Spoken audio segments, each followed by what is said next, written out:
Ons Here Vader, 'n voorreg om U naam te kan uitroep, om as 'n vriend van God beskou te kan word. Partykeer neem ons verhouding so vanselfsprekend, Here, maar ons besef dit was 'n groot prys om ons vriende van U te maak. Vader, dankie dat U vanaand met ons sal spreek deur die woord. En my gebed is dat die Gees dit sal lewendig maak in ons. En dat hierdie werklik sal val op vrugbare grond. En elke week hoor ons die woord gepreek. En ons sal vra dat dit ons sal kom transformeer. Dat dit ons harte in aanbidding sal sit. En laat ons sal besef ons staan voor 'n lewendige, heilige, almagtige, soewereine God. En dis net U, Here. Net U alleen is waardig. Waardig van aanbidding. Help ons om van U te drink en nie van onsself vanaand nie. Vader, dankie dat U vir ons altyd voorsien, so deur die kollekte, en ons vra dat U dit sal seën. Dankie dat U altyd getrou is vir die kerk, en dat U die kerk bou. Gaan ons vooruit, ook in hierdie sake. In Jesus naam. Amen. Baie dankie, julle is welkom om julle sitplekke te neem.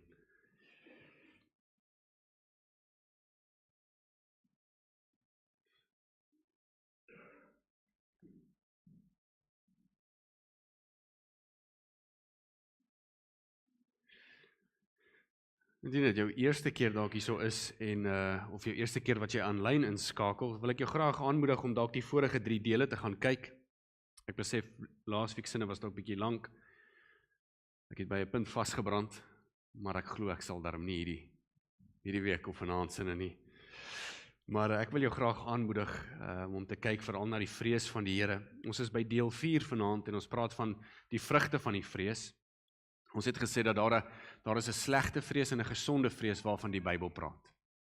'n Slegte vrees is 'n vrees, hulle praat van 'n knegvrees. Martin Luther praat van 'n knegvrees. Dis 'n vrees wat 'n slaaf het teenoor sy meester, dat sy meester hom gaan seermaak. Dis 'n vrees wat jou in veg of vlug sit, veg, vlug of vries sit. Dis 'n vrees wat jou werklik bedreig.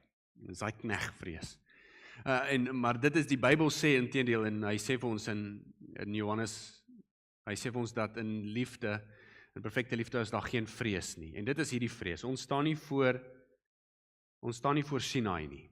Ons staan nie in bewe voor God, dat God ons nou met weerlig gaan verteer nie. Want ons weet ons het 'n middelaar. Hebreërs 12, nee. Jesus Christus maak dit vir ons veilig om na God toe te kom. God is nog steeds 'n verterende vuur. God is nog steeds heilig, God is nog steeds soewerein, God is nog steeds dieselfde God wie hy is van die Ou Testament. Ons posisie het net verander. Ons staan nou by Sion. So ons het nie meer hierdie knegvrees nie, want ons het vrymoedigheid. Maar die Bybel moedig wel 'n vorm van vrees aan by die gelowiges. Hy praat van filiale vrees. 'n Filiale vrees is 'n vrees wat 'n kind teenoor sy ouer het. Is 'n respekvrees, 'n vrees van hoogagting. Nie 'n vrees waar ek sê my pa gaan my nou die agterkant van die hand gee nie, my ma gaan my nou mishandel nie daai vrees nie. Dit is 'n vrees van onsag. Die Afrikaanse woord onsag beskryf dit mooi. Die kind het onsag vir die ouer. Hy het respek vir die ouer. En hierdie onsag word eintlik so mooi omgesit, want die kind dink hoog van die ouer. Hy dink baie van die ouer. Hy dink respekvol van die ouer. En die Bybel roep ons op om hierdie tipe vrees te kweek teenoor God. Ons moet groot gedagtes kweek van God. Nie optimistiese gedagtes nie. Groot gedagtes. Groot gedagtes van wie hy is, van sy wese, van sy karakter, die einste elemente en eienskappe wat God maak. Word ons genooi om in te mediteer en om in te delf, sodat ons God kan ontdek. En hoe meer ons van God leer, hoe meer kan ons van God dink. En hoe meer ons van God dink, hoe meer gee ons hom eer en respek. Dis waartoe die Bybel ons roep. En toe het ons nou gekyk, ons het verlede week gekyk na 3 van hierdie vrugte. Hierdie vrees veroorsaak sekere vrugte in die gelowige se lewe. Ek praat nie van die vrugte van die gees nie. Ek praat van dat veroorsaak sekere eienskappe, hierdie vrees veroorsaak eienskappe in die gelowige se lewe. Verlede week het ons gesê dat as jy vrees het, in Spreuke sê dit, 'n vrees vir die Here is die fondasie van wysheid. Wysheid is om te weet wat die Bybel sê en om dit toe te pas in jou lewe. Goddelike wysheid, Bybelse wysheid. Nie wêreldse wysheid nie, is om die woord te kan vat en te sê, hoe pas ek dit toe in my lewe? Dit gaan my rigting bepaal. En as jy onsag en respek en hoë gedagtes en die Here vrees en eerbied vir die Here het, dan gaan jy dit wat hy sê ook ernstig opneem en jy gaan vir jouself wil vra, maar hoe gaan ek dit in my lewe implementeer? Wysheid. As ons vrees het, kry ons wysheid. 'n tweede vrug wat ons gesê het, as ons ook baie dink van die Here, gaan ons wil wees soos die Here. En as ons soos die Here wil wees, dan gaan ons wil loop soos die Here, wandel soos die Here.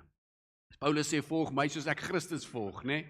En ons praat eintlik maar van heiligmaking. En ons het gesien dat Spreuke en Psalms ons gewys het om te sê dat wanneer ons 'n vrees het vir die Here, dan vermy ons die kwaad.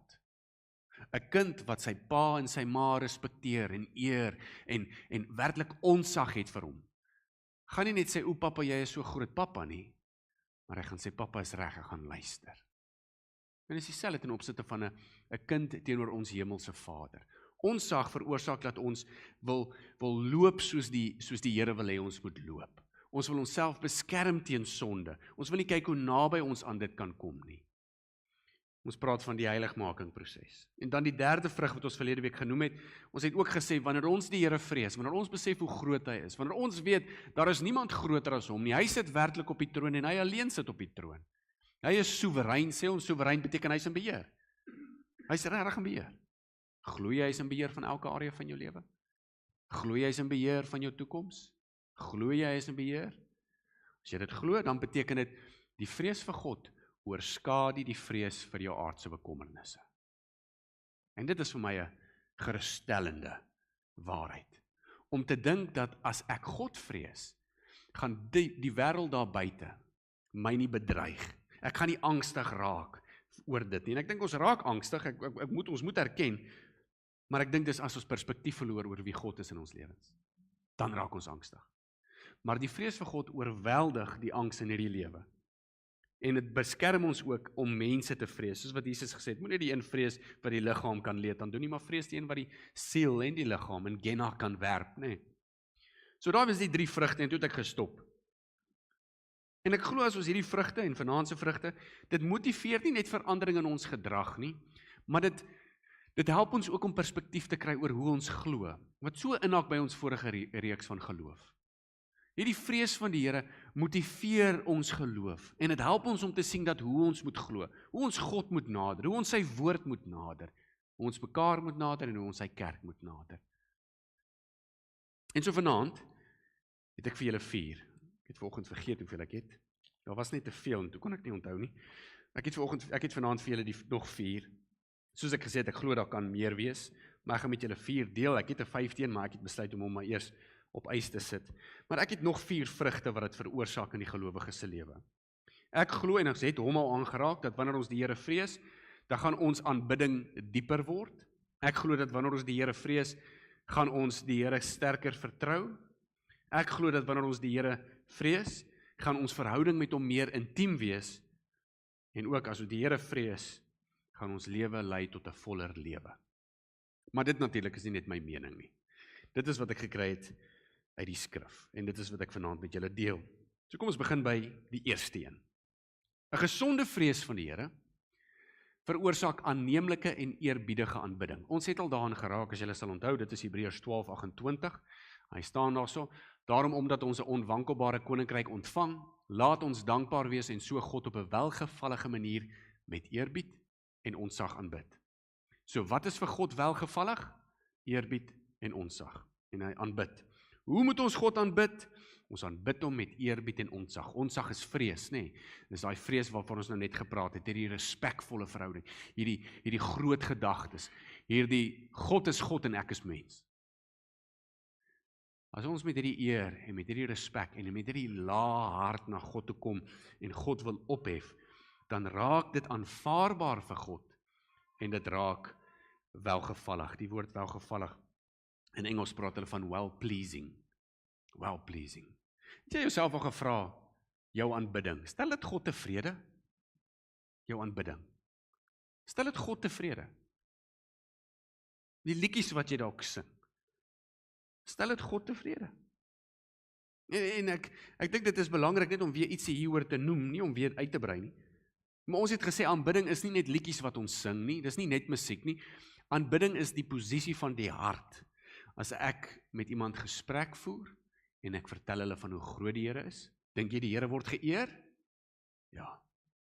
Is dit dan aanbidding? Verseker. As ek met my vrou gesels en ek is respekvol teenoor my vrou en ek probeer 'n godvreesende man wees sodat ek 'n godvreesende huwelik kan hê, dink jy deur die huwelik wat God ingestel het, dink jy deur die huwelik eer ek God? Ja. Is dit aanbidding? Verseker. As ek 'n vrou is wat die Here dien en ek wil in my huwelik wil ek my man hanteer soos die Here wil hê ek moet hom hanteer. Mans hê hulle vrouens lief soos Christus die kerk lief gehad het. Vrouens, wees onderdanig as julle mans. As dit is wat ek wil doen omdat die Here dit vir my sê, eer ek die Here as ek dit doen? Ja. En as ek die Here eer, is dit aanbidding? Ja. Eerbied. Aanbidding kan manifesteer in jou huwelik, in jou gesprekke, wanneer jy agtertoe deure is, by die werk, as jy op die pad is, maar ook in die liedjies wat ons sing. Aanbidding manifesteer ook in die kerk, en dit is belangrik om te sê. Dit manifesteer verseker in die kerk, want dit verander eintlik nou ons uitkyk oor hoekom ons kerk toe kom.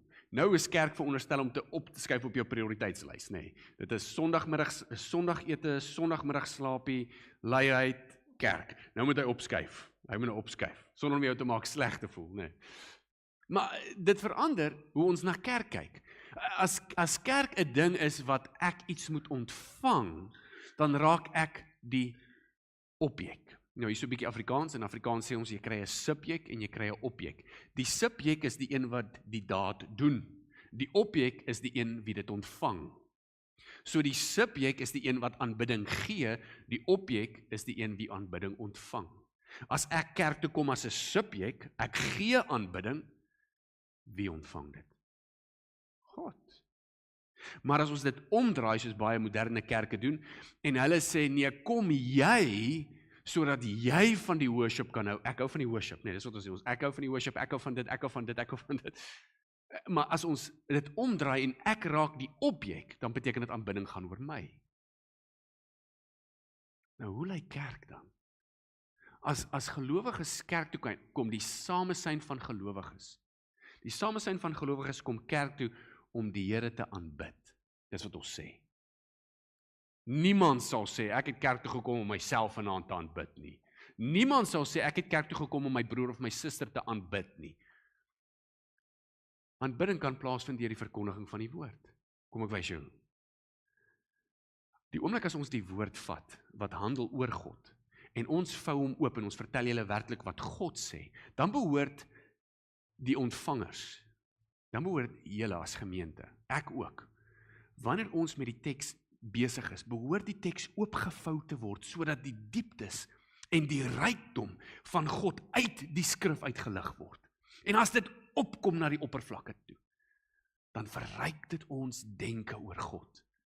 Daar's dit. Jou denke word verryk. Met ander woorde, jy dink groter van God. Is dit aanbidding? Verseker. Sien, ons kan nie sê, kom kerk toe, sodat ons dit oor mens kan maak nie. Maar dis wat ons doen, nee, dis wat die welvaartspredik in kerke veral, dit gaan oor die mens raak die ontvanger, en ons moet seker maak dat die temas wat hulle kies, of wat die kerke kies, is van pas en toepaslik op die mens, want as die mens net nie daarby aanklank vind nie, gaan hy nie gelukkig huis toe nie, en ons wil nou nie dit hê nie, want hy moet weer terugkom. Maar word die mens dan aanbid of word God aanbid? Dis maar ietsie waarmee jy kan worstel. Hoor wat skryf Michael Reeves, hy skryf dit so mooi. Michael Reeves, hy sê, ek het dit veel op, hy sê, vrees van die Here, heilige eerbied en ontzag is 'n uitdrukking van liefde. Die soort liefde wat hom pas. Dit wys dat God nie 'n passieloose vertoning van gewoontes soek nie. Hy gaan verder. God soek nie net dienste en voorkeure vanaf sy bruid nie. Om die lewende Christus te ontmoet beteken dat ons onsself nie kan inhou nie. Christus is nie bloot 'n waarheid wat sonder emosie geken kan word nie en ook nie 'n gawe wat lusteloos sonder energie of slap ontvang word nie. Wat Rief sê, wat hy sê is, hy sê as jy kerk toe kom, as jy sing, is dit nie maar net 'n roetine wat herhaal moet word nie. Dis nie 'n tradisionele ding nie. Dis nie 'n Suid-Afrikaanse ding nie. Dis nie 'n ek is maar grootgemaak in die kerk en daar moet ek in die kerk bly nie. Hy sê wanneer jy kerk toe kom, moet dit nie slap wees nie. As jy sing met jou mond, moet dit nie slap wees nie. Hy sê dit moenie sonder die hart wees nie. Met ander woorde, Rief sê, kom kerk toe om die Here te eer en om hom te ontdek en die dieptes en die rykdom van hom waar te neem. Sing om die Here te eer. Rief sê, bring die passie terug in jou deur vrees van die Here. Bring dit terug. Laat jou hart klop. En ek glo as jy met jou hart kom, as jy kom om te sê, maar ja, Sondag is die dag van die Here en ek gaan hier kom sit want ek wil hoor wie hierdie God is, sodat ek hierdie God kan aanbid en meer kan aanbid en meer kan ontdek. Jy weet, dink byvoorbeeld aan 'n kind wat bid. Julle weet as julle 2 kinders gebid het, dan bid hulle sê, "Boeta, bid jy vir ons?" En dan sê hy, "Liewe Jesus," en dan sit so lank as die kos al koud, nê? Want hy het hierdie lys van goed om voor dankie te sê. Dankie vir mamma, dankie vir pappa, dankie vir worshondjie, dankie vir die voeltjie wat daar buite sing, dankie vir die toebroodjie en dankie vir gister se toebroodjie en eergister se toebroodjie en hy gaan so aan. En dis mooi want is opreg, hy's dankbaar teenoor die Here. Maar soos die kind ouer word, begin sy woordeskat ook verander. Soos die gelowige volwasse word, begin sy woordeskat verander. Nou begin ons nie meer net dankie sê vir 'n toebroodjie nie. Ons sê, Here, dankie dat U my siel gered het. O Here, dankie dat U groot is. Dankie dat U in beheer is. Dankie dat U soewerein is. Dankie dat U almagtig is. So wat ek probeer sê is, soos 'n kind groei en sy woordeskat en sy gebed groei, so is ons veronderstel as ongelowiges te groei in ons geloof, sodat ons op die einde van die dag 'n beter en 'n groter uiting teenoor die Here kan gee, wat hom kan ophef en verheerlik. Dis om die passie in jou hart terug te kry. En ek dink predikers en musiek, dink ek misluk baie keer hierso. Want predikers en musiek is nie altyd godsgesentreerd nie. Dis nie altyd God gesentreerd nie. Dit is baie keer mensgesentreerd. Die fokus is op die mens. Maar is dit die doel van kerk? Hoe gaan jy die Here aanbid as daar nie groot, verwonderende, heilige gedagtes oor hom is nie? Of as hy nie gepreek word nie? As hy nie verkondig word nie? Soos Paulus so mooi skryf in Korintiërs, hy sê, ek preek Christus en ek preek hom gekruisig. Maar ons preek hom ook opgestaan. Hoe gaan ons hom aanbid as dit nie gepreek word nie? Hoe gaan ons hom aanbid as ons hom nie probeer bekend maak nie? Nie dat ons ooit ten volle hom sal bekend maak nie. Ons gaan nie. Hoe gaan ons groot gedagtes oor hom kry as predikers ons nie vertel van hoe groot hy is nie?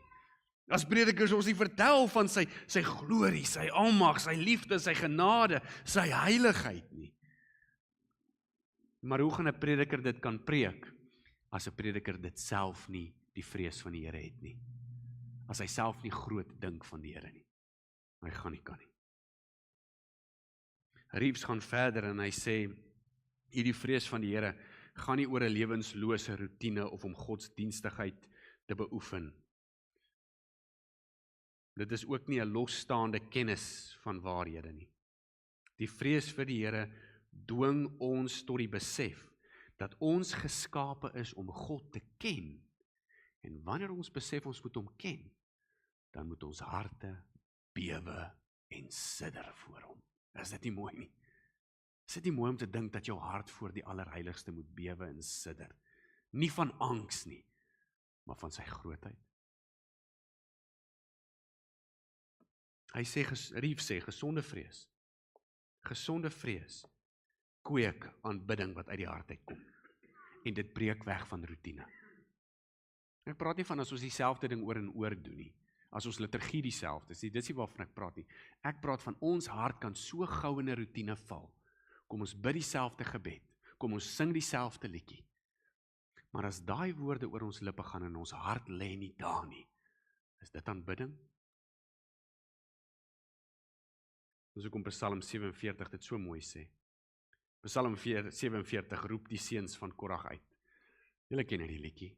Al julle volke klap julle hande, juig tot eer van God. Psalm gaan verder, want die Here die Allerhoogste is 'n vreeswekkende en groot koning oor die hele aarde. Met ander woorde, omdat die Allerhoogste vreeswekkend is, omdat hy groot is, omdat hy koning is, omdat ons baie van hom dink, wil ons hande klap en jubel en juig in ons binneste. Ek sê nie almal moet nou op en af spring nie, maar in jou binneste. En dit is 'n gepaste manier, nê? As jy baie gelukkig is, as iets gebeur het en jy is so gelukkig, wat wil jou hart doen? Dan sê jy gewoonlik, my liefie, my hart wil sing. Nee, en dan sing jou hart oor daai spesifieke ding. Maar sing ons harte teenoor die Here. Dit is wat hy vir ons sê. Ons klap ons hande, ons jubel en ons juig, want ons weet hoe groot God is. En dit is vir my so mooi, Paulus skrywe Romeine, né? Hy skrywe Romeine. En hy vertel ons van die rykdom, hy vertel ons van die genade van die Here Jesus. Hy praat van al die kosbare skatte van Jesus, wat Jesus gedoen het. En dan kom hy by Romeine 11, in die middel van die boek. En dan stop hy. En dan ewe skielik breek hy uit in aanbidding. Hy breek uit in aanbidding. Hy sê net in vers 33, o die diepte van die rykdom en die wysheid en die kennis van God, hoe ondeurgrondelik is sy oordeele en hoe onaspeurlik sy weë. Dis asof Paulus skryf, maar dit is wat Jesus gedoen het, dit is wie hy is, dis hoe mooi dit is. En dan kan sy hart dit net nie meer hou nie, en dan breek hy in aanbidding uit. Hoe groot is hy? So dis die eerste een.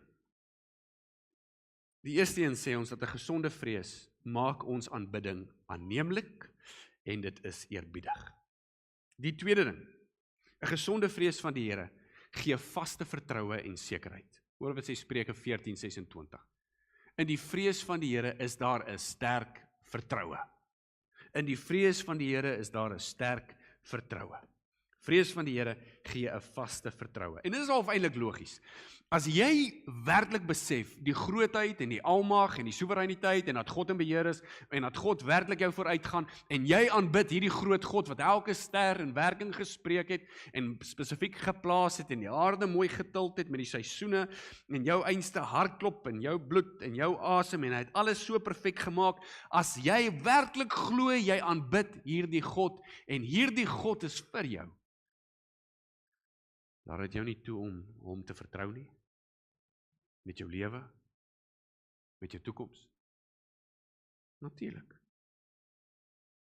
Ek dink 'n goeie uitbeelding daarvan is wat Jesus vertel in die gelykenis van die ryk dwaas, in Lukas 12, wat eers gebeur het, voor ons by die gelykenis gekom het. Iemand kom na Jesus toe en hy sê vir Jesus, Meester, sê vir my broer, hy moet die erfenis met my deel, my erfenis, sy erfgeld. En Jesus sê, het bied my as regter oor julle aangestel. En Jesus sê toe vir hierdie man, hy sê, pas op en wees op julle hoede, vir elke vorm van gierigheid. Want 'n mens se lewe word nie bepaal deur die oorvloed van sy besittings nie. Dis wat hy sê. Hy sê, pas op en wees op julle hoede, vir elke vorm van gierigheid, want 'n mens se lewe word nie bepaal deur die oorvloed van sy besittings nie. En toe vertel hy die gelykenis. Nou die gelykenis gaan, daar was hierdie man, hy het 'n groot oes ingelewer, en in die groot oes het hy baie bymekaar gemaak, en hy het toe gesê, wat gaan ek doen met al hierdie, met my oes? Waar gaan ek dit bære? Toe sê hy, ek weet, ek gaan vir my 'n groter skuur bou, en in die groter skuur sal ek alles bære, sodat ek dit kan opgaar. Want 'n groter oes beteken meer geld beteken 'n lekker lewe. En hy sê selfs vir hom, die man, hy gaan sê, siel, jy het baie goed weggelê vir baie jare. Rus, eet, drink en wees vrolik. Soos hierdie man het dit gemaak. Jesus vertel het. Maar Jesus kom toe en hy sê vir hom, jou dwaas. Hy sê vir hom, jou dwaas. Hy sê, so gaan dit. Hy sê, dan daai aand sal hy nog kom en hy sal doodgaan en sy skuur sal afbrand. En dan het hy alles vir niks gewerk nie. Jesus sê toe, so gaan dit met iemand wat vir homself skatte bymekaar maak en nie in God ryk is nie. Hoor, daar's twee goed. So Jesus vertel 'n gelykenis. En in die gelykenis praat hy van iemand wat gierig is. En Jesus sê in dit, hy sê pas op vir hierdie vorm van gierigheid, want 'n mens se lewe word nie betaal deur die oorvloed van besittings nie. Ek sou graag wil sien wat die welvaart teologie met hierdie vers maak. Jou lewe word nie bepaal deur die oorvloed van besittings nie. En hier kom Jesus en hy sê, nie net om skatte bymekaar, dat hy nie skatte bymekaar moet maak nie. Hy sê, maar hy moet ryk wees by God. Ryk by God. Wat beteken dit om ryk te wees by God? Ryk. So dis tweevoudig. Hy sê, hierdie ou fokus so om skatte op aarde bymekaar te maak, maar eintlik is hy nie ryk by God nie. Ek wil vir jou sê wat beteken ryk by God. As Jesus in die konteks van die gelykenis, praat Jesus van dat skatte bymekaar maak beteken die hoeveelheid wat jy kry. En om ryk te wees by God beteken die hoeveelheid van God.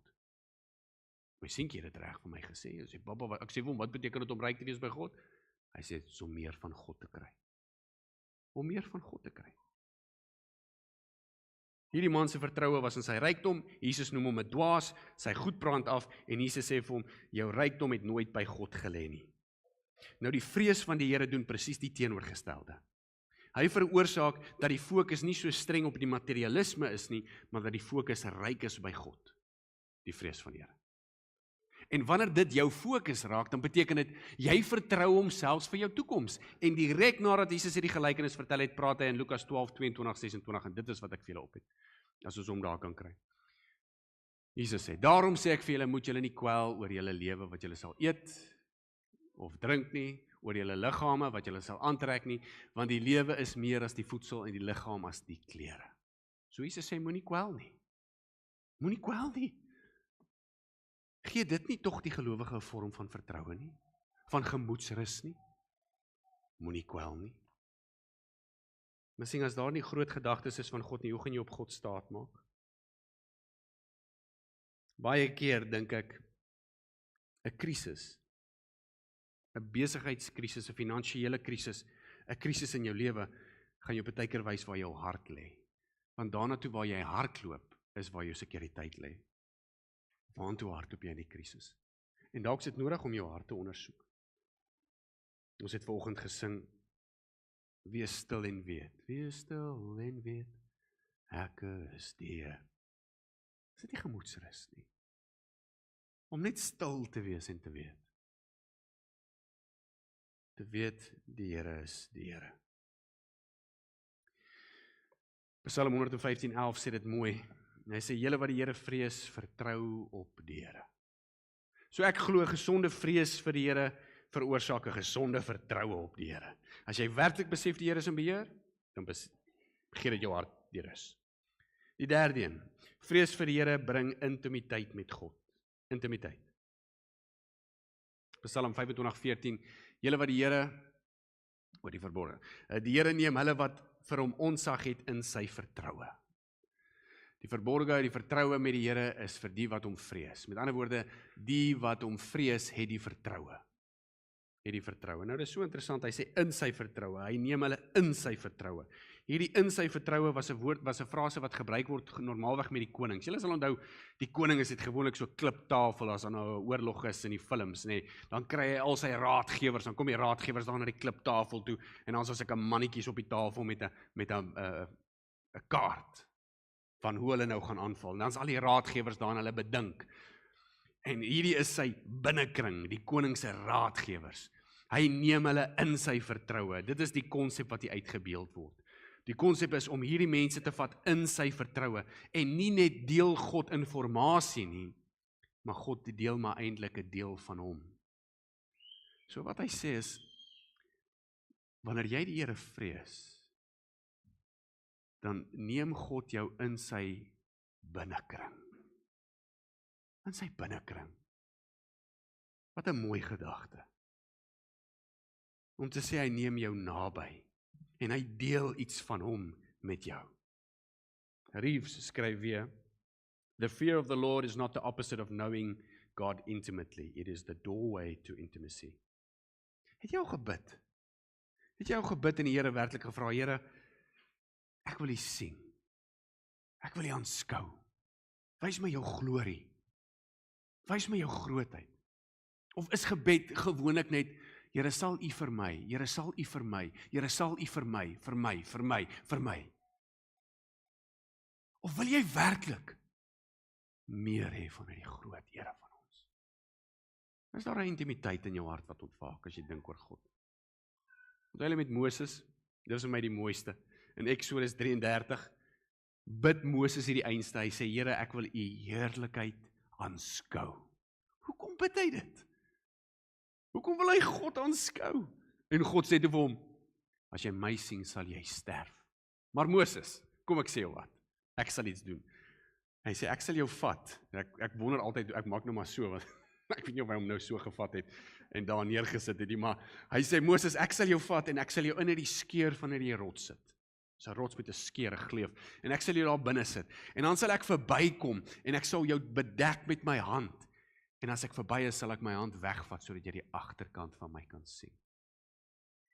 Dis nie 'n mooi gedagte nie. Ek sê nie, dis wat die Here met jou gaan doen nie, hy kan seker as hy wil, ek weet nie, ek weet ook nie of ons dit sal maak nie, en die skrif sê toe, die Here het verby Moses, die goedheid van die Here, het verby Moses gegaan, die goedheid, net sy goedheid. Wat 'n mooi begeerte. Here, ek wil U aanskou.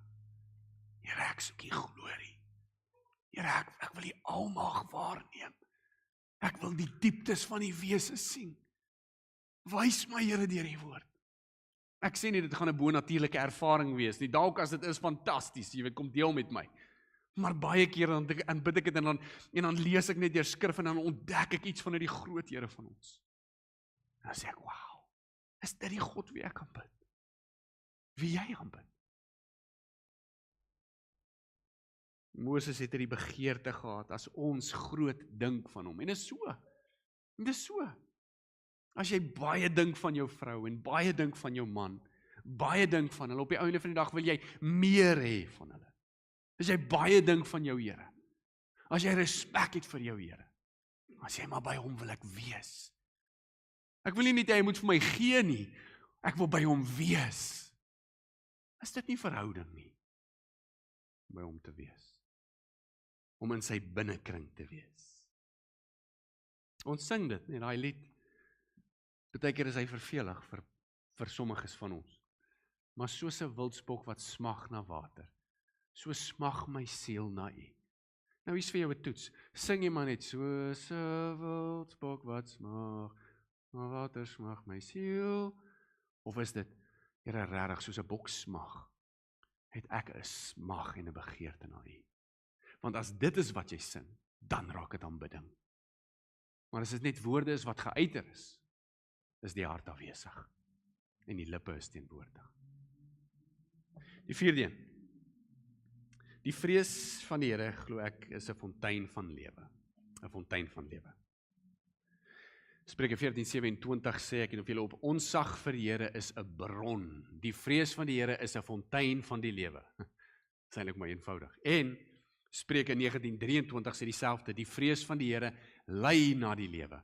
Die vrees van die Here is 'n fontein van die lewe, die vrees van die Here lei na die lewe. Met ander woorde, hoe meer jy dink van God, hoe hoor jy hom ophef, hoe meer jy weet hoe soewerein hy is, hoe almagtig hy is, hoe heilig hy is, hoe meer wil jy hê die lewe moet in jou wees. Nou 'n fontein van lewe dra gedagte. 'n Fontein is 'n onuitputbare bron.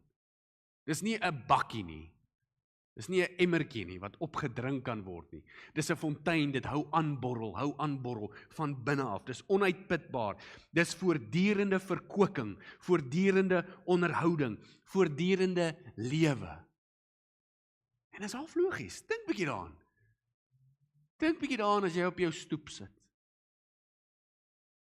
En jy kyk na die sonsak en jy lees iets in sy woord en jy dink oor die grootheid van die Here wie jy aanbid. Maak hy jou nie vol nie. Gee jou nie vervulling nie. Ek bedoel, dink aan daai moeilike krisis of die mense wat dit vir jou moeilik maak. Dink daaraan. En jy gaan na jou binnekamer toe en jy kniel in absolute nederigheid en in trane. En jy sê, Here, maar ek weet nie. En jy hou aan bid en jy hou aan smeek en jy hou aan pleit. En ewe skielik sê die skrif ons, daar kom 'n vrede oor jou wat jou verstand te bowe gaan. Is dit nie 'n vorm van volheid nie? Maak hy jou nie vol nie? Hoekom maak hy jou vol? Want hy's groot. En hy's in beheer. En daar is geen krisis te groot of te klein vir hom nie. En dis die idee van 'n fontein. Dis my laaste Reeves aanhaling, ek beloof. Maar Reeves sê dit mooi. Hy het 'n boekie oor geskryf, maar hy sê, Drink from the greatness of God rather than from the emptiness of man. Or drink from the greatness of God rather than the emptiness of self. Ons doen dit, nee. Ek het dit al gesê in 'n vorige preek. Ek het gesê, toe ek op hoërskool was, het ek gesê, jong, as ek net kan klaar kry met skool, dan het ek dit gemaak, en ek is klaar met skool. Jong, as ek net 'n job kan kry, dan het ek dit gemaak, en ek kry toe 'n job. En toe by die job sê ek, as ek net bietjie meer pay kan kry, dan het ek dit gemaak, en ek kry toe bietjie meer pay. En toe ek nou werk sê ek, as ek net kan trou, dan is ek alright, dan gaan ek gelukkig wees, en toe trou ek. Nou, as ek net kinders kan kry, daar gaan ek. As ek nog een kan kry, dan nog een, okay, daar was nou een te veel. Nee, dit was nie een te veel. Maar as ek net, en dan is ek, uiteindelik, dan dink ek, goed, ek het nou alles wat ek wil hê, is reg, ek het die werk, as ek net eendag op pensioen kan gaan, dan kan ek rus. En dan kom ons op pensioen, as ek net kleinkinders kan kry, nee. Of as ek net agter kleinkinders kan kry. Of agter, maar ergens kom ons en ons sê, wat dan? Ons doen, dis niks verkeerd met die goed nie. Maar ek sê net, hierdie goeders is alles tydelike goeders. Dis genotvolle goeders, dis fantasties. Kleinkinders, agterkleinkinders, kinders, die huwelik, dis wonderlik. Maar dit is nie veronderstel om ons fontein te wees nie. Dis nie ons bron nie. Ons wens, as ons hierdie, en dan hierdie kwalifikasie, en dan dit, en dan het ons dit gemaak. Ons gaan nooit tevrede wees met hierdie goed nie. Nie geld nie, nie beroep nie, gaan nooit tevrede wees nie. Die Here wil hê, hy moet jou fontein wees. Hy moet jou bron wees. Want hy is onuitputbaar. Hy is onuitputbaar. Hierdie goeders bring nie vervulling nie. So Spreuke sê 14:27, hy sê, die vrees van die Here is soos 'n fontein van lewe. Nou hierdie Spreuke, ek glo hierdie fontein van lewe kry sy vervulling in die Nuwe Testament.